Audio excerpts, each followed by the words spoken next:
Football feels hardest when you're always reacting. You're sprinting more than everyone else. You're constantly arriving late. You always seem under pressure.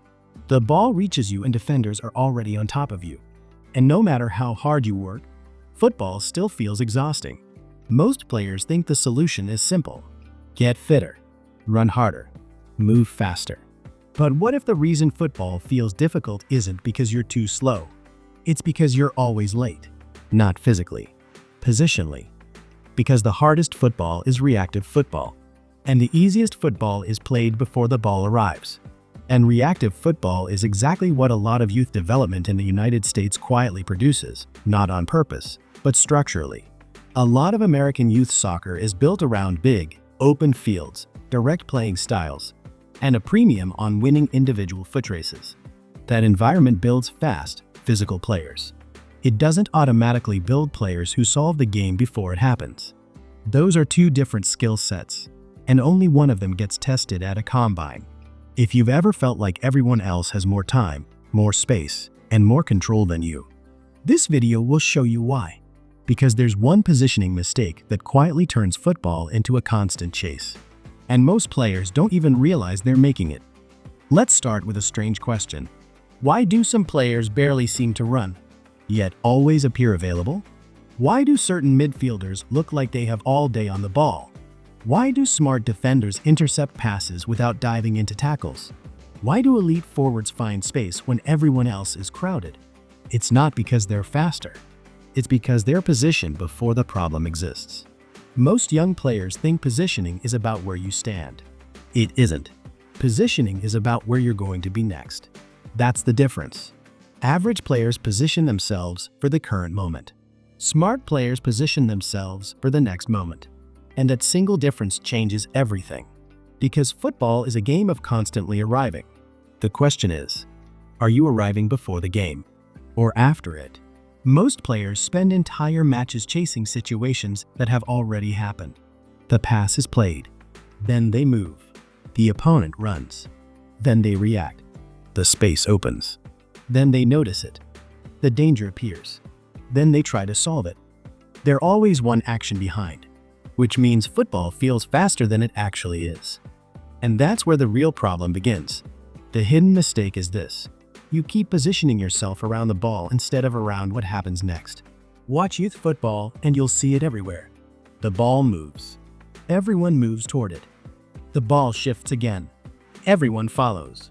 The game becomes a giant magnet. 22 players being dragged toward the same area. This is sometimes called bunch ball, and it shows up at youth levels almost everywhere in the world. But it tends to stick around longer in environments where matches are won more often through athletic separation than through spacing and rotation, which describes a lot of American youth soccer up through the high school and club level. The habit isn't unique to any one country. The conditions that let it survive longer definitely aren't universal. But football isn't won by chasing the ball. It's won by controlling the spaces around it. Think about a midfielder. If the ball is on the left side, most players stare directly at it.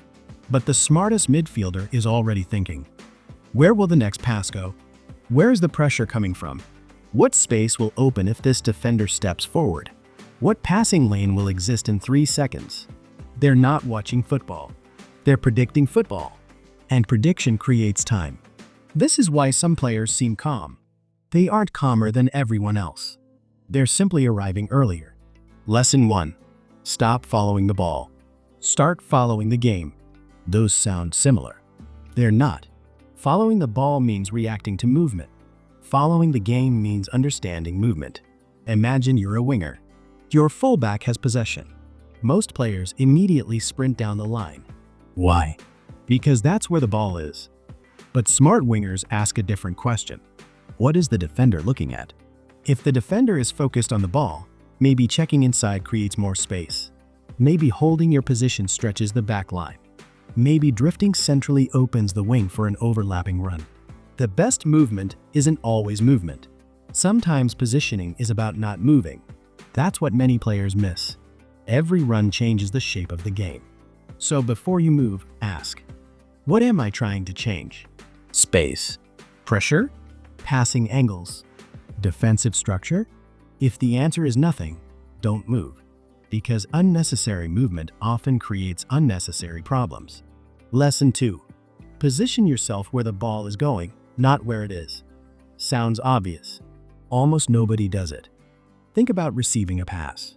Many players wait until the ball is traveling toward them before adjusting their position. By then, it's already late. The defender has seen it. The pressure is coming. The options are shrinking. Elite players reposition before the pass is played. They open their body early, create better angles early, check their shoulders early. Everything happens before the ball arrives. Notice a pattern? Football gets easier when you do things earlier. The pass isn't the important moment. The preparation before the pass is. The reception isn't the important moment. The positioning before the reception is. The tackle isn't the important moment. The positioning before the tackle is. Most players focus on actions. Elite players focus on preparation. And preparation creates simplicity. Now let's talk about why so many players feel exhausted. Because this might surprise you. A lot of football fatigue isn't physical. It's positional. Think about two midfielders. Player A runs 12 kilometers. Player B runs 9. Yet player B looks fresher. Why? Because player B's movement is efficient. He's constantly taking up positions that solve future problems. Player A is constantly fixing old ones. One player is investing movement. The other is spending movement. Huge difference. If you're always sprinting back into position, you're already late. If you're always chasing passing lanes, you're already late. If you're constantly recovering from bad positioning, you're already late. And football punishes late players. Not because they're lazy, because they're reactive. The goal isn't to run less. The goal is to make every run matter more. Lesson 3. Create options before you need them. Most players only search for solutions when pressure arrives. Smart players build solutions before pressure arrives. Imagine you're a central midfielder. The center back has possession. Before the pass comes, you've already scanned. You know where the opponents are. You know your next pass. You know your escape route. You know where pressure is likely to come from. Now compare that to the player who receives first and thinks second. One player is playing chess. The other is playing survival. The difference isn't talent. The difference is preparation. And this applies everywhere. Defenders, midfielders, wingers, strikers. Every position becomes easier when decisions are made earlier. Because the earlier you think, the slower football feels. Here's a quick test.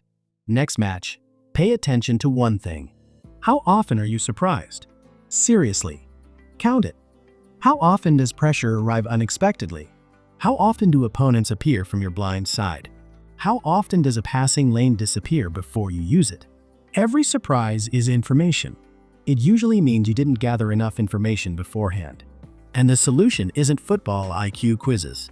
It's scanning, the habit that silently powers great positioning. Because positioning starts with awareness. You can't position for what you don't see. And you can't anticipate what you haven't noticed. This is why elite players constantly check their surroundings. Not because coaches told them to. Because information creates options. And options create control. Lesson 4. Positioning is about helping your future self. This mindset changes everything. Before every action, ask, will this make the next action easier or harder? If you receive side on instead of square, your future self has more options. If you drift away from defensive cover before the pass arrives, your future self has more time. If you scan before receiving, your future self already knows what to do. The best players constantly make small decisions that benefit the next moment. That's why they look composed. They're not solving emergencies. They're preventing them. Football rewards prevention far more than recovery. Yet most players train the opposite way. They celebrate saving bad situations. Elite players avoid creating them. Now let's apply this to real match situations. Imagine you're a striker. Your team is building from the back. Most forwards stand between center backs and wait. Smart forwards manipulate defenders before the ball arrives. Maybe you drift slightly wider. Maybe you drop a few yards. Maybe you occupy a blind spot. You're creating future space, not current space. Or imagine you're a fullback. The ball is on the opposite side. Most players switch off. Elite players reposition constantly. They prepare for the switch, prepare for transitions, prepare for defensive recovery. They're never spectators. They're participants before the action reaches them. And that's the common theme. Great positioning isn't active because the ball is there. It's active because the ball might arrive. Here's the truth most players never hear. The game isn't won by the player who works hardest. It's won by the player who arrives earliest. Not earliest to the ball, earliest to the situation. That's why football sometimes feels unfair. You see another player moving less, looking calmer, making simpler decisions, and you assume they're naturally gifted. Maybe. But often they're simply positioned better. They're playing tomorrow's football while everyone else is stuck in today's. And that's a skill, a trainable skill. Not talent, not genetics, not luck. Awareness, scanning, anticipation, preparation, positioning. The invisible skills that make football feel easier.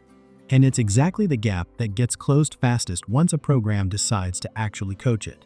It has nothing to do with the size of the talent pool in this country. That pool is already deep. It's about how early positioning gets taught as its own skill instead of something players are just expected to pick up. So the next time football feels too fast, don't immediately blame your technique. Don't assume you need more fitness. Don't convince yourself everyone else is more talented. Ask a different question. Am I chasing the game? Or am I arriving before it? Because the biggest positioning mistake isn't standing in the wrong place. It's waiting too long to get into the right one. And the moment you stop reacting and start anticipating, football changes. The game slows down. Space appears sooner. Decisions become easier. Pressure becomes manageable. And suddenly, you're not the player constantly chasing the match. You're the player controlling it. If you enjoyed this video, subscribe to Football System for more football intelligence, decision-making, and performance content that helps you play smarter, not just harder. And remember, the best players don't win because they see more. They win because they see it earlier.